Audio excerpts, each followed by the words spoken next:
Once again, good morning, dear sisters and brothers. Today, we commemorate remembering our departed brothers and sisters.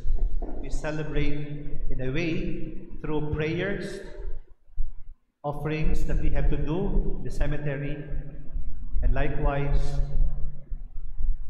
communing together in the Holy Mass, the Eucharist. We are all pilgrims into this earth. We are not permanent residents. Mga kapatid, kay Kristo Jesus, ngayong araw nito ating ginagunita ang mga pumanaw nating mga kapatid, ang mga yumao, lalo na yung ating mga mahal sa buhay, ang ating kamag-anak, mga kaibigan, at mga kapwa sa ating pananampalataya na naunang marahil nagbalik tahanan sa tahanan ng Ama. Ito'y araw ng pag-asa para sa ating lahat. It is a day of hope, they said. Sa gitna ng kamatayan, nanatili ang pag-ibig ng Diyos at hindi nagmamaliw ang pag-ibig na yan at ang alaala ng mga kabutihang nagawa ng mga taong nauna na sa atin. In 2 Maccabees chapter 12, verse 46 says, "It is therefore a holy and wholesome thought to pray for the dead, that they may be freed from sin." Prayers are essential for them. Candles are good, flowers are recognized, but there is more important than those that we have to offer. It would always be our prayers and the Holy Mass. Ang mabuting balita sa araw na ito ay marahil sa larawan ng pangako, ng paalala ng Panginoon, that everyone who sees the Son and believes in Him may have eternal life. Everything that the Father has will always be taken care of by the Father. Walang bagay na hindi pinapangalagaan ng Panginoon. Bawat isa sa atin may kahalagahan sa Kanya. Nais ko lang ngayon maglaan for our relevance to respectfully recognize that death will surely come our way. No exceptions. Panapanahon ng pag-iral, panapanahon ng paglisan. Isn't it? Even the Gospel had said very carefully, you would have to go over pages of the Gospel. There is one element in the Gospel that says, I am going ahead of you. I am going to prepare you a place, that where I am, you also will be. Upang kung saan ako naroon, ay dumoon din naman kayo.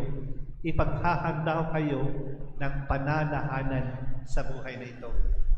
For our relevance, there are truths about life that you would have to remember as pilgrims with hope.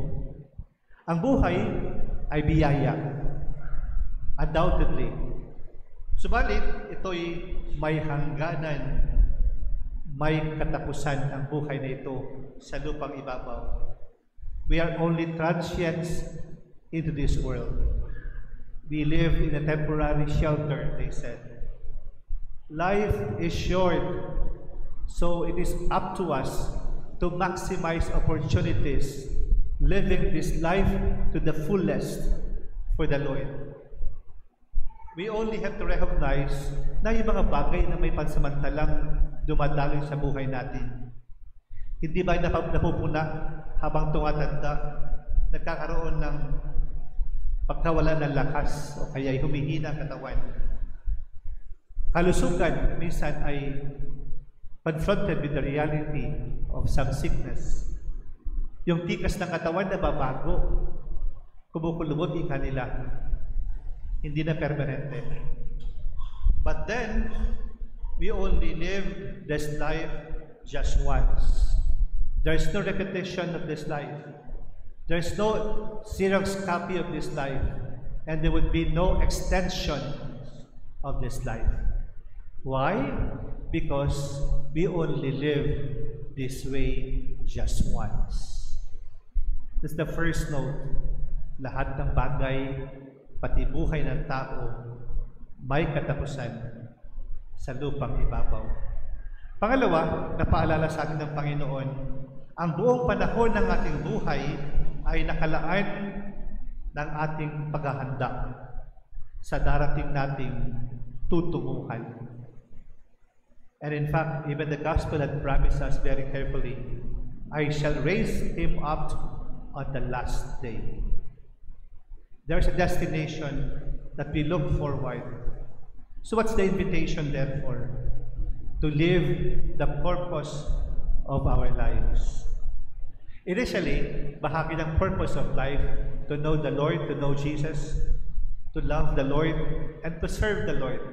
That is in summary. However, bawat mabuting gawa sa buhay na ito ay may kahinatnan sa hinaharap. Sa kasalukuyan, maraming ginagawang mabuti ang tao, pero nag-iiwan ito ng mahaba at importanteng tanda para sa hinaharap. Hindi ang haba ng ating buhay ang susukatin ng Diyos, kundi ang lalim ng ating pag-ibig sa kapwa, ang siyang pagbabatayan ng Diyos. Ang mahalaga sa huli ay ang bakas ng kabutihan nating iniwan sa puso ng ating kapwa. Yun ang babalikan at yun ang maaalala ng sino mang nakaulayaw natin sa buhay na ito. May sasantabi lahat ng ating mga achievements, yung ating mga successes, yung ating mga titulo sa buhay na ito. Pero hindi ay ang bakas ng kabutihan na ating pong ipinaranas sa ating kapwa. Kaya sa pagdaloy ng buhay na ito yung pagtutuunan ng ating paghahanda. Yung mga kabutihang inilalaan nating gawin upang mapangatawanan ang purpose ng buhay na ito. Ang kamatayan ay hindi ang katapusan. Ito'y ang daan tungo sa ganap na buhay. Dadaloy at dadaloy ang buhay na ito. At ang tanging susi sa pintuan ng buhay na iyon ay pag-ibig na wagas. Mga kapatid, ang ating buhay ba ay naging daluyan ng malasakit ng Panginoon? Ang buhay ba natin ay naging testimonya o testimony of the love of the Lord?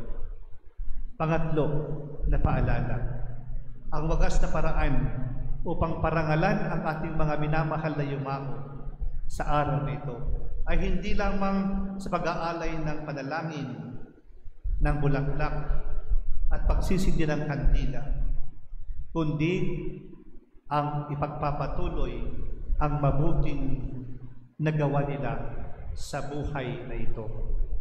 Dito nakabatay marahil as a reflection of what we would have to respect as we live this life for the Lord. Maraming legasiya. We have to continue the legacies of those who went ahead of us. Ang kalidad ng kanilang paglilingkod ay isang maaring babalikan at titignan. Ang kalidad ng kanilang pagpapahalaga sa kapwa, ang kalidad ng kanilang pagmamahal, ang kalidad ng kanilang pagmamalasakit, ang kalidad ng buhay nila mismo, ang siyang aalalahanin natin sa araw na ito. Kalakip ng maraming panalangin ating iaalay. Kaya mga kapatid, binabangkit natin lagi that we look forward to the next life. Kaya pag may yumao, binabangkit natin, sumakabilang buhay na si Victoriano, sumakabilang buhay na si George, sumakabilang buhay na si Catalina. There is something that we have to anticipate and look forward for at the end of any journey in this life. It would be the Lord who will have to invite us in His kingdom. Ulitin ko, tayo ay pilgrims lamang, transients lamang sa buhay na ito, and we will never have the state of permanent residence dahil dumadaloy ang buhay at nagkakaroon ng katapusan ng buhay sa mundo. Subalit ang walang katapusan na iaalok ng Panginoon ay ang buhay na walang hanggan. Kaya nga, binabanggit natin lagi sa mga pagbasa kapag may yumao na, ang sino mang kumakain ng aking laman at umiinom ng aking dugo ay may buhay na walang hanggan. Dahil sadya, ito yung daluyan at hantungan ng buhay ng bawat tao. Mga kapatid, sana sa huli ng ating paglalakbay sa buhay na ito, masasambit sa atin ng Diyos pagdating natin ng kamatayan. Halik kayo, mga pinagpala ng aking Ama, tanggapin ninyo ang kaharian na inihanda para sa inyo. Amen.